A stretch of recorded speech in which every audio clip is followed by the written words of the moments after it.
To be ready for our final Bible lesson of this school year, you will want to have your Bibles open to the book of Joel and have Bible Student Activity 235 in front of you. Let's begin by looking at a picture. You might know that what you are looking at is a locust, or also known as a grasshopper. Now, maybe you've seen these in your life, but in today's story, as we examine the life of the prophet Joel and his ministry to the land of Judah, there was an event in Israel of a great locust plague that came in this time of Joel's ministry. And he was a guy that used this natural disaster of this plague of locusts that stripped the land of all kinds of vegetation to be used as a way of pronouncing God's judgment on the nation of Israel. Here's what our Bible activity book says about locusts from the dictionary part. Locusts are insects in the same family as grasshoppers, crickets, and katydids. The females lay their eggs in the sand. When the eggs hatch, the larvae eat everything in their path. Adult locusts fly in large swarms that look like dark clouds.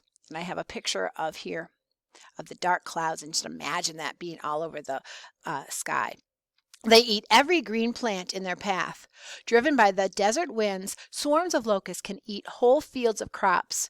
God sent swarms of locusts to Egypt as the 8th plague, and he apparently sent another pretty devastating swarm of locusts to the land of Judah, which also destroyed a lot of their crops. So as we look at Joel now, we're going to think and learn about his message, keeping in mind this horrible plague that took place in the land of Judah and how Joel used that as a message to the people of Israel. Here's what we're going to do. I would like you, please, as I read along, I'm going to be reading Joel 1 and Joel 2 to you today. And our student activity asks us to listen for certain things as these passages are read. On the top, you'll notice there are several locusts. When I think of Joel, I always think of this locust plague.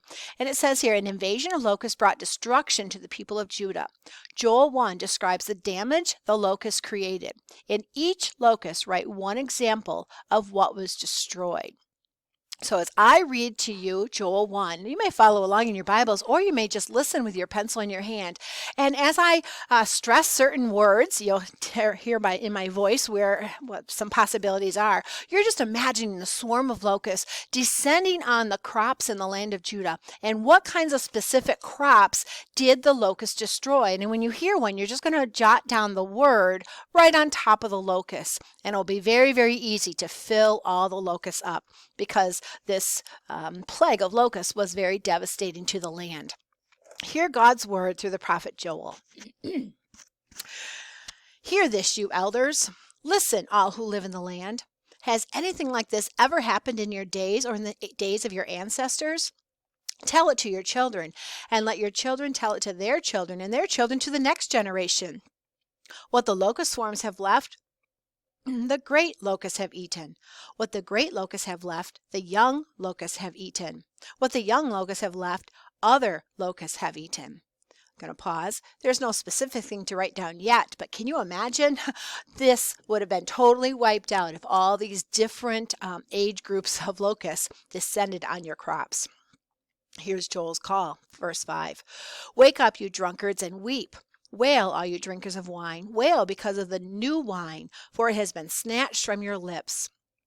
A nation has invaded my land, a mighty army without number. It has the teeth of a lion and the fangs of a lioness. It has laid waste my vines and ruined my fig trees.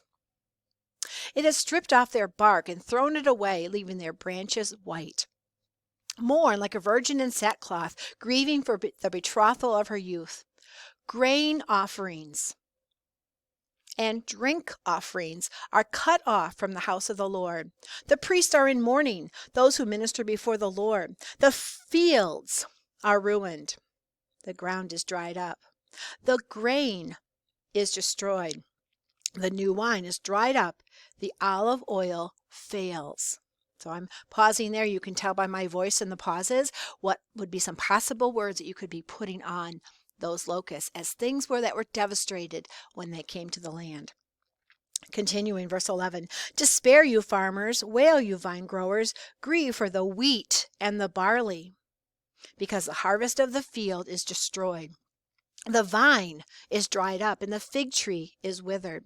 The pomegranate, the palm, and the apple tree, all the trees of the field are dried up. Surely the people's joy is withered away. And so Joel comes to the people of Judah, and he says this locust plague has brought so much destruction to all those various crops. And then Joel says, maybe, Lord, people of Judah, this is a sign. This is a sign of God's coming judgment if you don't change your ways.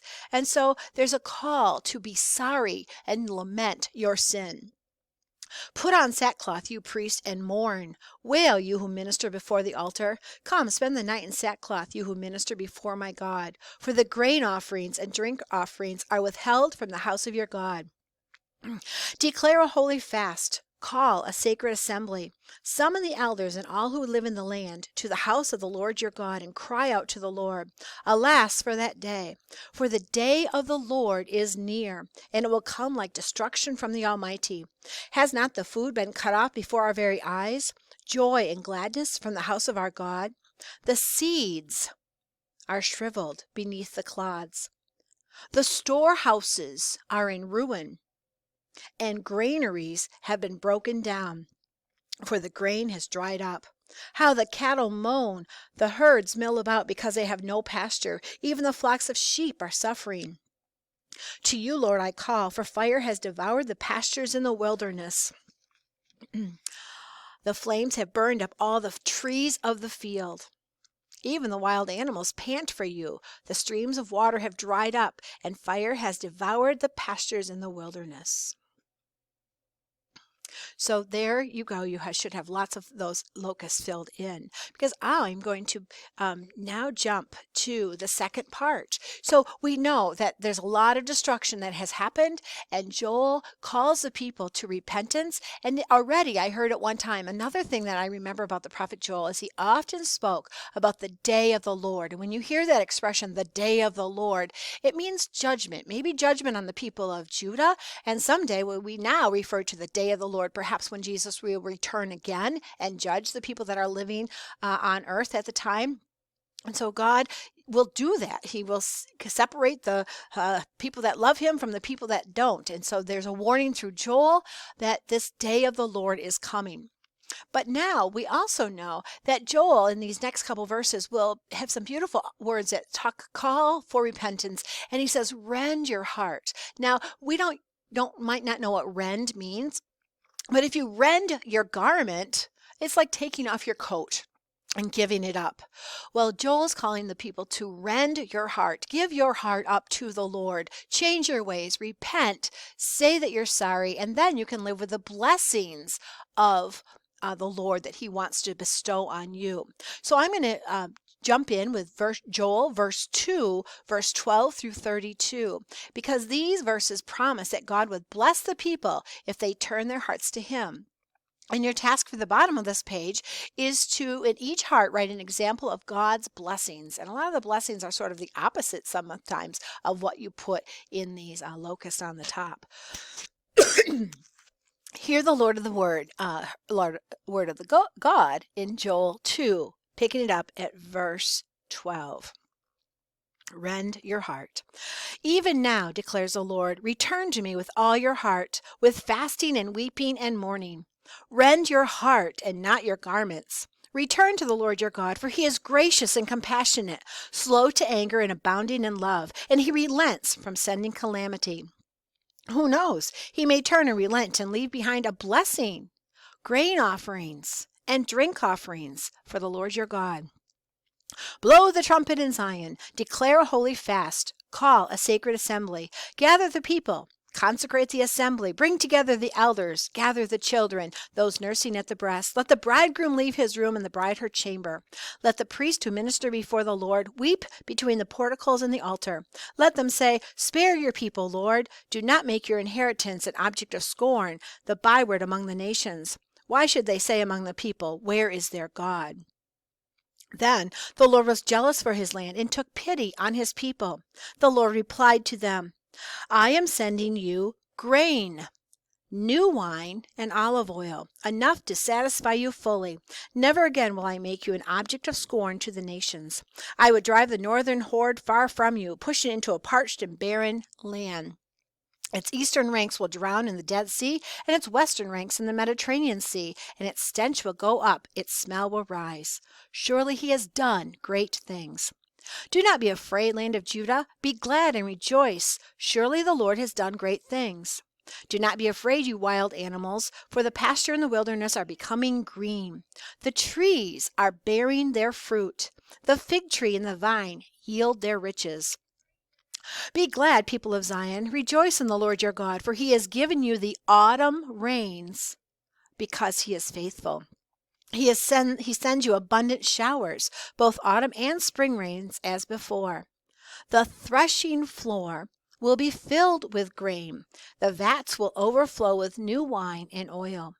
I will repay for all the years the locusts have eaten, the great locust and the young locust and the other locusts and the locust swarm, my great army that I sent among you. You will have plenty to eat until you are full, and you will praise the name of the Lord your God, who has worked wonders for you. Never again will my people be shamed.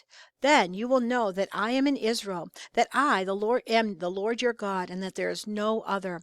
Never again will my people be shamed. And then the focuses on the future. Verse 28. And afterward I will pour out my spirit on all people. Your sons and daughters will prophesy. Your old men will dream dreams, and your young men will see visions. Even on my servants, both men and women, I will pour out my spirit in those days. I will show wonders in the heavens and on the earth, blood and fire and billows of smoke. The sun will turn to darkness and the moon to blood before the coming of the great and dreadful day of the Lord. And everyone who calls on the name of the Lord will be saved. For on Mount Zion and in Jerusalem there will be deliverance, as the Lord has said, even among the survivors whom the Lord calls. So I hope that you caught lots of the blessings that God promised to his people if they were to rend their heart and change their ways. So fourth graders, as we compare and contrast those times in Israel's history, I want you to think about Joel and try to remember that Joel in review. Remember that the prophet Joel came to the people of Judah after a natural disaster or catastrophe of a swarm of locusts destroying the vegetation, and he used this disaster as a sign of God's judgment on the people. But remember, too, that Joel repeatedly spoke of the day of the Lord, that there was a time of judgment, and that Joel called the people to repentance by rend your heart, not your garment. And then finally, Joel spoke of the blessings that God would bestow on his nation of Judah after they repented. And I guess we are called to do that too, to be aware that the Lord will come again and that he will judge the earth. And we want to be rend our hearts. We want to follow him. We want to reap those blessings of knowing Jesus as our Savior and our Lord.